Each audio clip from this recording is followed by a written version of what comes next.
I was 15 when it happened, and it started like any normal Friday night. My parents went out to dinner with some friends, promising they wouldn't be back until late, leaving me with the house all to myself. I called my neighbor and best friend Chris to come over. We were inseparable at that age, always inventing games or exploring empty streets and abandoned lots around our neighborhood. That night, after a few rounds of video games and a couple of horror movies, we got bored. Chris, always the instigator, suggested we play hide and seek. It sounded childish, but with the lights dimmed and the house empty, the idea had a strange, thrilling appeal. I agreed, and we quickly set some rules. No going outside, no attics or crawl spaces, only the rooms and basement. Chris would hide first. I covered my eyes and began counting in the living room. 1, 2, 3. I could hear his footsteps running, and then sudden silence. 50. Ready or not, here I come. The lights were mostly off except for the kitchen, which gave everything a dull, eerie glow. I started my search methodically. The kitchen, the hallway, the bathroom, bedrooms, everywhere I knew he could possibly be. I found him eventually curled up behind some boxes in the basement. We laughed at how long it took me to find him, switched roles, and I went upstairs to hide. Sliding under the guest bed, I felt the adrenaline pumping through me as his footsteps echoed slowly across the floor. The game was simple, yet suddenly everything seemed heavier, more ominous. After some time, I decided to leave my hiding spot, thinking Chris had finally given up. I went downstairs expecting him to be waiting, but no one was there. I called out, and a voice from the basement said he was down there. My stomach sank. This wasn't part of the game. I walked to the basement cautiously, calling his name, and he shouted back, asking where I was hiding. My pulse raced. The realization hit me. I had been upstairs the whole time. We argued lightly, trying to brush it off, but every creak in the floor made me tense. We played another round, and I kept hiding in the guest room. Again, I thought. I heard someone else moving upstairs, but the room was empty when I checked. Hours passed, and finally we sat on the couch to watch TV, attempting to regain some sense of normalcy. Then we froze. A loud thump came from upstairs, heavy and deliberate. Chris whispered that maybe it was my parents, but I reminded him they were nowhere near home. The hair on my arm stood up. Silence fell again, oppressive and heavy. Then a creak, slow footsteps moving across the floorboards. The fear was tangible, a living thing between us. We whispered about checking the noise, and despite our nerves, I grabbed a fireplace poker and led the way. We ascended the stairs slowly, our movements exaggerated, alert for any sudden sound. The guest room door was closed now, although I was sure I had left it cracked open. From behind it came a dragging noise, like fabric sliding across the carpet. Chris begged to leave, but curiosity anchored me in place. I reached for the doorknob and pushed it open, my hands shaking violently. The room was empty. The closet door stood half open, boxes and coats inside. My nerves were frayed, and we laughed shakily, trying to rationalize it. Then from downstairs, the front door opened and closed. Someone was inside. Panic surged. We sprinted down the hall, through the kitchen, and out the back door into the yard, not stopping until we reached Chris's house across the street. His parents called the police immediately. The officers searched the house but found nothing. No sign of forced entry, no one in hiding. Yet Chris and I knew what we heard. We knew someone had been there. Weeks passed, and the fear lingered. Every creak, every whisper in the dark made sleep impossible. We never played hide and seek again. Every glance exchanged between us reminded us of that night. The night a childhood game became a memory of terror, and the unseen intruder remained a haunting, unresolved presence in our minds. Even now, years later, I can recall every sound. The dragging, the footsteps, the front door opening. And I know we were not imagining it.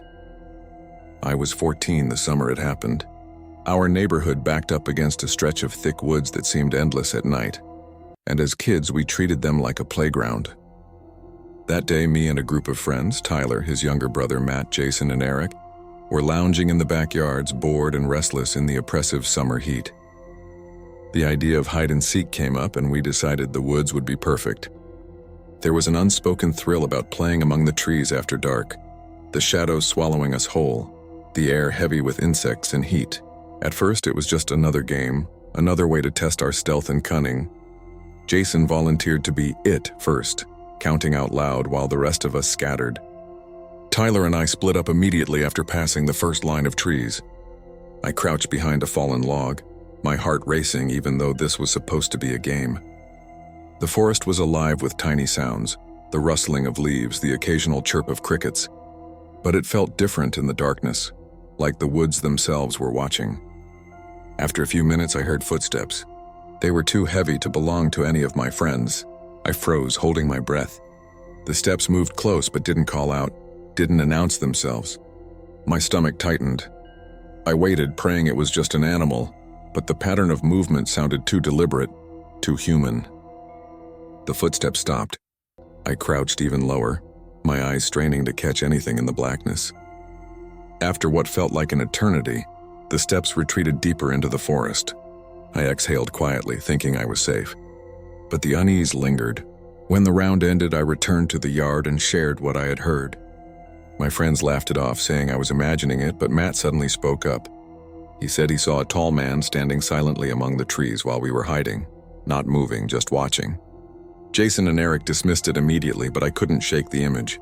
Something was out there beyond the trees, beyond our safe little world. We continued to play for the next hour, each round escalating my anxiety. Each time I hid near the edge of the woods, I heard whispers or footsteps that didn't match our game. Once I glimpsed a shadow moving between trees, quick and fluid, disappearing whenever I shone my flashlight. My pulse throbbed in my ears. My friends carried on, oblivious, but I felt the weight of unseen eyes pressing down on me. Eventually, Jason wanted to hide deeper in the woods, and though I wanted to refuse, I agreed. My instincts screamed to stay near the edge. I crouched low in tall grass, listening to the faint glow of porch lights through the trees. Silence settled, thick and suffocating. Then a whisper, so low I could barely hear it, drifted through the grass. My body froze. My hands clenched around a branch for balance, my eyes darting, searching for the source. The voice never came again, but the fear remained, coiling tight in my chest. When the round ended, we all gathered in the yard, pretending to laugh.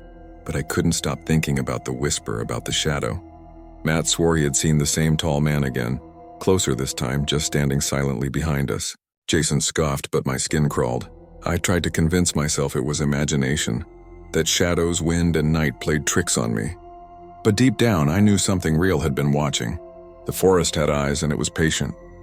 We wrapped up for the night, heading home with a lingering unease. Even in my own room, I couldn't escape it. The slightest sound, leaves crunching, branches snapping, made my stomach twist. Sleep didn't come. I imagined eyes watching me from my window, the man from the woods slipping silently between shadows. I never played hide and seek in those woods again. Even years later, when walking past the tree line at night, I feel that same heavy gaze on me, a reminder that some games shouldn't be played in the dark. And some watchers are patient enough to wait for you to return to the game. I had been driving long-haul trucks for almost 4 years, the kind of routes that blur days into nights and nights into the endless hum of tires on asphalt. This particular night was supposed to be routine, a simple overnight trip from Denver to Kansas City, 6 hours of blacktop, a playlist for company, and a strong coffee. But from the moment I merged onto I-70, something about the highway felt wrong. The air was thick, sticky with the smell of rain that had already fallen hours earlier. Streetlights were scarce. The highway stretched into black nothingness, only my headlights cutting a tunnel through the darkness. I was about an hour into the drive when I noticed him. At first, I thought it was a reflection in the side mirror, a trick of the rain on the asphalt. But then I saw him clearly. A man standing by the shoulder near exit 9. His coat was dark and soaked, clinging to him in the rain, hair plastered to his forehead. He raised an arm slightly, waving in a slow, deliberate motion. He didn't run toward me, didn't wave frantically like someone in real distress. It was calm, controlled, like he was expecting me. I slowed, instinctively pulling to the shoulder. Something about his stance made my stomach tighten. He was tall, maybe in his late 30s, and his eyes, I don't even know how to describe them. They were open wide but empty, vacant, like he wasn't seeing me at all. I rolled down the passenger window, letting the rain slap against my face, cold and relentless. "Hey, you need a ride?" I called out. He stepped closer, the puddles of water around him barely splashing. Car broke down. Just up ahead, he said quietly, voice flat, too measured. No urgency. No fear. Something inside me screamed not to stop. But the humane part of me, the part of me that's helped stranded drivers countless times, won. I slowed further and opened the door. As he climbed in, the smell hit me first. Wet earth, rust, something metallic underneath it all, faintly like blood. I swallowed hard and tried to mask my revulsion. He sat stiffly, hands resting unnaturally on his knees. His coat left a dark, wet stain across the passenger seat. For a long while, neither of us spoke. Just the tires on wet asphalt, the rhythmic squeak of my wipers and my own shallow breaths. Finally, I tried to make conversation. "So, where's your car? You said it broke down?" He didn't respond immediately, just stared ahead. Finally, he said, "It's back there, near the sign." "The sign?" I echoed, confused. "Exit 9? He nodded once, slowly. "Back a few miles." Had to walk. I felt my skin crawl. Something about him was wrong. I tried again. "You from around here?" He turned his head slightly, not quite meeting my eyes. Not anymore. Before I could process it, my headlights caught a shape on the shoulder. A car, half off the road, hood popped, doors hanging open. My chest tightened. "Is that yours?" I asked. He didn't answer. "Hey," I said again, voice rising. "Your car?" "Not anymore," he said softly, almost whispering. There was a pause. Then I noticed his hands, pale, unnaturally so, knuckles raw like he'd been dragging them across rough pavement. A faint tremor ran through my stomach. "You're bleeding," I said cautiously. He turned slowly, his face pale, lips cracked. "I didn't mean to," he whispered. "Didn't mean to what?" I asked, dread creeping in. "The road?" "It took her," he said. "Her?" "My wife," he said, voice hollow. "She didn't move. Told me to leave." My pulse hammered. I glanced at the broken-down car again. Everything made no sense. He had been standing there as though waiting for me, yet the wreck existed as though it had been there long before I saw him. I tried to process. "You left her there?" He nodded, flat, calm. "She told me to. The road? It wants what it wants." Every muscle in me tightened. I wanted to pull over, get out, scream, do something, but I was frozen, trapped behind the wheel. My headlights swept the wet asphalt, reflecting the endless black fields, and every time I blinked, the figure beside me seemed to grow more solid, more present. 10 minutes passed, or maybe 15. I couldn't tell. The road stretched on endlessly, and the mile markers repeated. Exit 9 again. And again. Panic settled into my chest. I glanced at the passenger seat. Empty. The coat stain was still there, dark and wet. The metallic smell had intensified, choking me. The muddy footprints, fresh, led from the passenger seat to the rear, though the door had never opened. I floored it, wheels spinning, heart hammering, barely keeping the truck straight. I just wanted light, civilization, anything to confirm reality. Finally, a faint glow appeared in the distance. A small diner, neon buzzing weakly through the rain. I swerved in, slammed the truck to a stop, and stumbled out. The bell above the door rang too loudly in the empty space. The woman behind the counter looked up sharply. "Honey, you all right?" "You look like you've seen a ghost." I couldn't even answer. My words caught in my throat. I pointed outside. There was a man.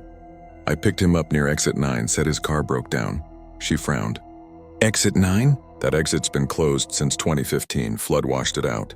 No one goes near there." I froze. My hands trembled. I swear I saw him. The car, the wet footprints in my truck. Her eyes softened. "Honey, that road takes what it wants. Some people see things that shouldn't be there." I stumbled back to the window, drenched, trembling, staring at the empty lot. The reflection in the glass was pale, terrified, but behind it, shadowed in the dim neon glow, I could swear I saw him standing there again, watching, waiting. I stayed until sunrise. The truck sat where I'd abandoned it, engine running but silent.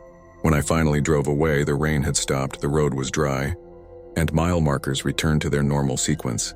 But sometimes, years later, when I drive long stretches at night and the rain falls just right, I catch a glimpse of that passenger again, standing by the shoulder, coat dark, eyes vacant, raising his arm in slow, measured waves.